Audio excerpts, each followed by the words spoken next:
कहने लगा मैं रूप बदलूंगा, अगर आप पहचान ना सके तो मैं इनाम दूंगा। आपने फरमाया मैं कोई ऐसे वैसा बादशाह नहीं, मुझे धोखा देना मुश्किल है। कहा नहीं मैं रूप बदलूंगा। हजरत औरंगजेब आलमगीर बड़े नेक बादशाह गुजरे, बड़े परहेजगार आदमी। तो बेवकूफिया कहने लगा मैं रूप बदलूंगा, आप नहीं पहचान सकेंगे। फरमाया चल जितना तेरे अंदर जोर है लगा ले। हजरत ने ऐलान किया कि मैंने फौजी भर्ती कर दे। 2 माह के बाद टेस्ट होगा। वो 2 महीने दौड़ता रहा, रंग रूप बनाता रहा, आया टेस्ट देने। 2-3 सिपाहियों का इम्तिहान लिया, उसकी बारी आई तो 10 रुपए दिए। कहने लगे तेरे आने जाने का किराया मैंने तुझे पहचान लिया है।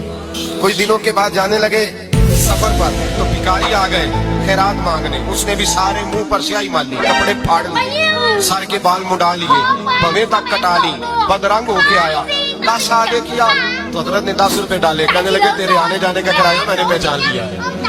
कुछ दिन गुजरे तो टीचर की जरूरत थी। उसने मूछें बड़ी कर ली, दाढ़ी नकली लगा ली, सर पे जिना कैप पहन ली, एक शेरवानी ले ली और हाथ में छड़ी पकड़ के आया। कहने लगा मैं उस्ताद हूँ। 2-4 बंदों का इम्तिहान लिया, उसकी बारी आई तो 5 रुपए दिए, 10 रुपए दिए का तेरा किराया मैंने पहचान लिया। 2 साल गुजर गए। वो जब भी आता हजरत पहचान लेते। एक दिन सफर पे जा रहे थे, बहुत बड़ा लश्कर था, जिहाद करने जा रहे थे औरंगजेब आलमगीर। तो देखा पहाड़ी है, पहाड़ी पे लोग जा भी रहे हैं आ भी रहे। औरंगजेब आलमगीर पूछने लगे यहाँ क्या है? कहने लगे बाबा जी बैठे हैं दुआ करते हैं, अल्लाह के नेक बंदे। औरंगजेब कहने लगे यार पुराने लोग सारे अल्लाह वालों को मानते, ये भी मुसीबत आई है जितनी नहीं आई है, सारे लोग ही मानते। कहने लगे जरा मैं दुआ ना करा, अच्छे काम जा रहा हूँ। औरंगजेब बादशाह थे, बादशाह लोग नाजुक मिजाज होते हैं। घोड़े से उतरे, बड़ी मुश्किल से पहाड़ी पे चढ़े, ऊपर गए तो लाइन लगी है। बाबा जी गार्ड में बैठे, कहने लगे मैंने मिलना, मैं औरंगजेब। उन्होंने कहा हमारा बाबा उस तरह का पीर नहीं कि अमीर आए तो रंग और हो, गरीब आए तो और हो। यहाँ अगर मिलना है तो लाइन में लग जाओ, सब एक जैसे। अब लाइन में खड़े हो गए, 50 आदमी आगे थे, कहते हैं 51वां नंबर था। थक गया धूप में खड़ा खड़ा। जब मैं पहुंचा घाट के नहाने का, मैंने बाबा जी के चेहरे पे नजर डाली तो बड़ा नूरानी चेहरा, बड़ी खूबसूरत लबो लहजा। मैंने कहा मेरे जैसा आदमी भी पगड़ी बांध ले जो अच्छा लगने लग जाता है, बड़ा खूबसूरत अंदाज। कहते हैं मैं उनके पास अत्ताहियात की हालत में बैठ गया। मैंने कहा उस दिन मैं जा रहा हूँ जिहाद करने, दुआ करना। बुजुर्गों ने हाथ उठाया, अल्लाह इसकी मदद फरमा, दीन को गलबा अता फरमा, इससे दीन का सच्चा पक्का सिपाही बना।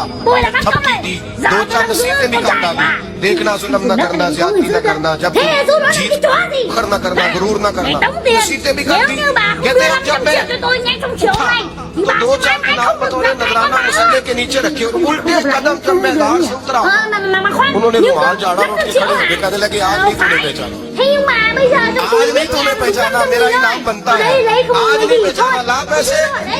औरंगजेब कहने लगा यार तूने कहाँ चला, कहाँ खड़ा रहा, धूप में थक गई। कमाल कर दी भाई तूने, बता तू क्या लेगा, जल्दी बता, कितने लोग नीचे धूप में खड़े, लश्कर सारा खड़ा है, क्या लेगा?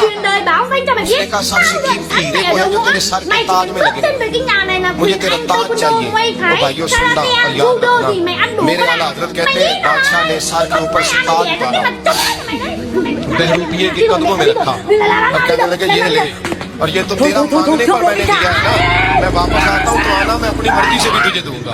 पूरे औरंगजेब कौन जी, अल्लाह ऐसा अकीदा भी कम मिलेगा जो बरेली के इमाम का अकीदा है, ऐसा भी कम। कहते हैं फरिश्ते भी करते हैं ताज़ीम मेरी, क्यों? बहन की शादी को 6 साल हो गए, मैं कभी उनके यहाँ नहीं गया। ईद शब रात अम्मी या अब्बू चले जाते थे। एक दिन मेरी बीबी मुझसे कहने लगी कि आपकी बहन जब भी घर आती है उसके बच्चे घर का हशर नशर कर देते हैं, और आपकी माँ जो हमसे चुप चुपा कर कपड़े, साबुन और कभी कभी कुछ चावल के थैले भी भर के दे देती है। अपनी माँ से कहो ये हमारा घर है, कोई खैरात सेंटर नहीं। मुझे ये सुनकर बहुत गुस्सा आया कि मैं अपने घर का बहुत मुश्किल से गुजारा कर रहा था और मेरी माँ सब कुछ मेरी बहन को दे देती है। बहन एक दिन घर आई हुई थी तो उसके बेटे ने टीवी का रिमोट तोड़ दिया। मैंने माँ से गुस्से से कहा कि माँ बहन को कहा करो ईद के दिन आया करे, और ये जो आप साबुन चावल और ये जो चीजें देती हो इनको बंद करें। माँ चुप रही लेकिन बहन ने ये सारी बातें सुन ली। 4 बज रहे थे, बच्चों को तैयार किया तो बहन ने कहा कि भाई मुझे बस स्टॉप तक छोड़ आओ। मैंने झूठे मुंह कहा बहन रुक जाती कुछ दिन। बहन मुस्कुराई और बोली नहीं भाई बच्चों की छुट्टियां खत्म हो रही हैं, मुझे जाना है।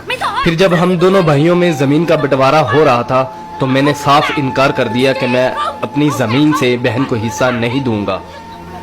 तो माँ ने कहा कि बेटी का भी तो हक बनता है। मैंने गाली देते हुए कहा, जो कुछ भी हो जाए मैं बहन को हिस्सा नहीं दूंगा। मेरी बीवी ने भी बहन को बुरा भला कहा, वो बेचारी खामोश थी। बड़ा भाई अलहदा हो गया और मेरे बड़े बेटे को टीबी हो गया और मेरे घर के हालात खराब हो गए।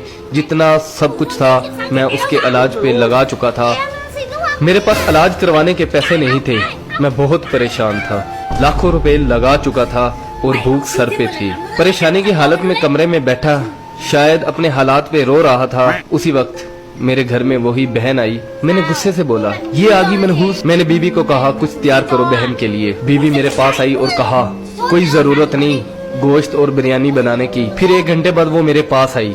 भाई परेशान हो? बहन ने मेरे सर पे हाथ फेरा, कहा, बड़ी बहन हूँ तुम्हारी, गोद में खेलते रहे हो, अब देखो मुझसे बड़े लगते हो। फिर मेरे करीब हुई और अपने पर्स से कंगन निकाले और मेरे हाथ पे रख दिए और आहिस्ता से बोली, पागल तू एवं ही परेशान होता है? बच्चे स्कूल थे, सोचा दौड़ते दौड़ते भाई से मिल आऊं। ये कंगन बेचकर अपना खर्च करो और अपने बच्चे का इलाज करवाओ।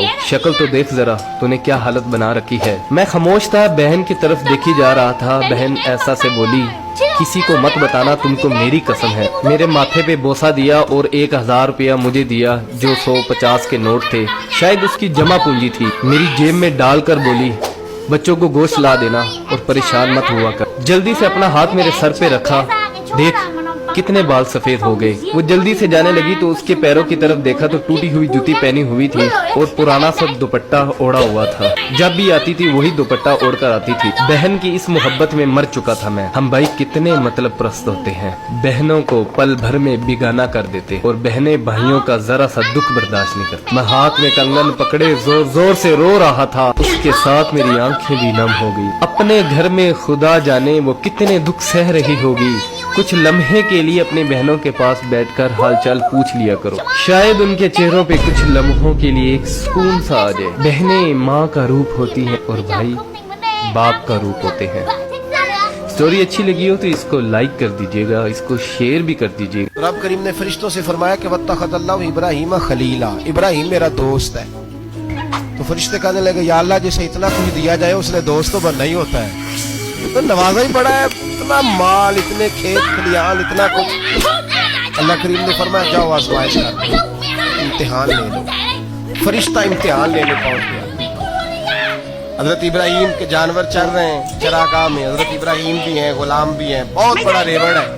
आप तशरीफ फरमाए। एक फरिश्ता आया तो खेत में छुप के बैठ गया और बुलंद आवाज से कहने लगा, सुबहान अल्लाह वल्हम्दुलिल्लाह वला इलाहा इल्लल्लाह वल्लाह। ये तस्बीह बड़ी पसंद है, महबूब ने इनकी फजीलत बयान की। अब वो हजरत सैयदना इब्राहिम अलैहिस्सलाम खड़े थे तो वो खेत में बैठ के तस्बीह पढ़ने लगा, सुबहान अल्लाह वल्हम्दुलिल्लाह वला इलाहा इल्लल्लाह। हजरत इब्राहिम कहने लगे, ये मेरे रब का नाम कौन ले रहा है? बड़ी इसकी मीठी आवाज है, बड़ी कौन है? ढूंढने लगे, घूमते घूमते उसके पास चले गए। फरिश्ता इंसानी शक्ल में, तू मेरे रब का जिक्र कर रहा था? उसने कहा, मैं ही कर रहा था। फरमाने लगे, यार एक दफा फिर नहीं करता? तो कहने लगा, इब्राहिम पहले तो मैं अपनी मर्जी से कर रहा था, तू कहता है तो पैसे लगेंगे, पैसे हैं तो कर देता हूँ। हजरत इब्राहिम कहने लगे, बोल तू क्या लेगा? मेरे अल्लाह का जिक्र सुनाने का क्या लेगा? कहने लगा, जितनी बकरियां आप चरा रहे हैं सारी दे दे तो मैं अल्लाह का जिक्र सुना देता हूँ। आपने फरमाया, बस जा, तेरी सारी हुई, मेरे रब का जिक्र सुना। और फिर शुरू हो गया, सुबहान अल्लाह अल्हम्दुलिल्लाह वला इलाहा इल्लल्लाह वल्लाहु अकबर। हजरत इब्राहिम अलैहिस्सलाम कैफ में, यार फिर जरा सुन, ना इल्मा विच फसा सानू, तू यार दी गल सुना, जरा दोबारा सुना। मैं फिर सुनाया, एक दफा फिर कहा। फरिश्ता कहने लगा, बस जी आपके पैसे पूरे हो गए। हजरत इब्राहिम कहने लगे, चल एक दफा और सुना। कहने लगा, पैसे लगेंगे, तो क्या लेगा? कहने लगा, गाय भैंसे सारी मेरी। फरमाया, बस यार इतनी कीमत, तू सुना सही, सारा कुछ ही तेरा। फिर शुरू हो गया, सुभान अल्लाह वल्हम्दुलिल्लाह वला इलाहा इल्लल्लाह वल्लाहु अकबर। गायें दे दी, भैंसे दे दी, वो जिक्र सुनाता है। हजरत इब्राहिम कभी मचलते हैं, कभी रोते हैं, कभी आहें भरते हैं, तू मेरे रब का नाम ले रहा है, जरा फिर से ले। कैफ जारी है। कहने लगा, बस भाई। हजरत इब्राहिम फरमाने लगे, तू और ले ले जो लेना है, मुझे जिक्र सुना। उसने कहा इब्राहिम बकरियां मैं ले चुका, गाय भैंसे मैं ले चुका, ऊंट रह गए, सारे ले लूंगा फिर जिक्र सुनाऊंगा। पर मैं जा तेरा हुआ तू जिक्र सुनाता रहे, मैं देता हूँ। दे दिया, कुछ देर जिक्र किया तो अब खामोश हो गया। हजरत इब्राहिम खलीलुल्लाह अलैहिस्सलाम फरमाने लगे जिक्र सुना। कहने लगा इब्राहिम अब तेरे पास देने को क्या है, हर चीज तो मैं ले चुका। आप फरमाने लगे ये गाय भैंसे बकरियां चराने के लिए तुझे कोई नौकर मुलाजिम भी तो चाहिए ना, तो इस तरह कर मुझे रख ले, मैं रोटी नहीं मांगूंगा, खाना नहीं मांगूंगा, तो अल्लाह का जिक्र सुनाता रहना, मैं तेरे जानवरों की नौकरी करता रहूंगा। हजरत इब्राहिम अलैहिस्सलाम ने जब ये कहा ना, फरिश्ते की आंखों में आंसू आ गए। तरदामनी पे शेख हमारी न जाइए, हम दामन निचोड़ दें तो फरिश्ते वुजू करें। फरिश्ता रो पड़ा और कहने लगा इब्राहिम मुझे सीने से लगाओ, आप वाकई इस काबिल है कि अल्लाह आपको अपना दोस्त बनाए। इसी तरह का एक बंदा था, वो कहता था जी मेरे सवाल का जवाब कभी नहीं किसी ने दिया। उसकी मुलाकात एक दरवेश से हो गई, हजरत बहलोल दाना से। फरमाने लगे पूछो भाई क्या सवाल है। कहने लगा बाबा मेरे 3 सवाल हैं। एक तो ये बताएं